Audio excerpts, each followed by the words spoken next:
Primero recordemos que los orígenes de la literatura cristiana en latín se encuentran en el África septentrional. Allí florecieron los más altos y grandes ingenios de la literatura cristiana en los primeros siglos, como Tertuliano, Agustín de Hipona, Cipriano de Cartago y otros.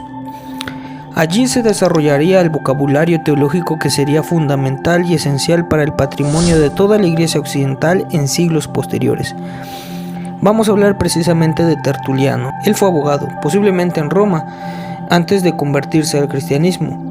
La formación de Tertuliano se deriva de su herencia cristiana, de sus estudios jurídicos y de su formación filosófica. En este sentido, él va a ser un productor de grandes obras de las cuales no nos vamos a detener aquí, sino solamente una en particular, es Adversus Praxiam. Es muy poco o nada lo que se sabe acerca de Praxias. Se dice que posiblemente haya conocido el monarquianismo como el montanismo y había aceptado el monarquianismo y propagado esta doctrina, mientras que había rechazado y atacado el montanismo.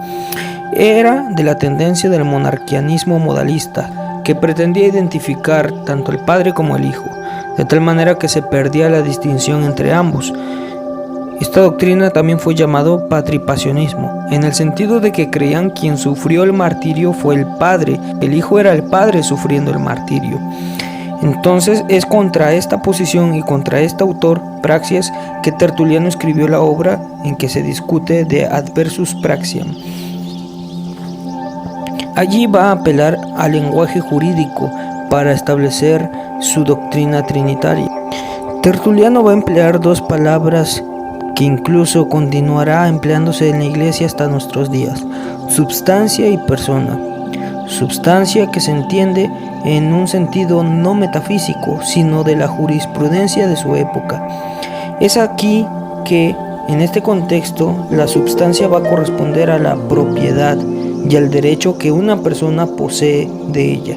Las personas, por otra parte, ha de entenderse en el sentido de persona jurídica, más bien que en su sentido usual. La persona es un ser que tiene cierta substancia. Es posible que varias personas tengan una misma substancia o que una sola persona tenga más de una substancia, y aquí se halla el centro de la doctrina de Tertuliano, no solo con respecto a la Trinidad, sino también con respecto a la persona de Cristo. Él quiere responder a la doctrina de tal modo que su exposición al mismo tiempo refute la postura de Praxias.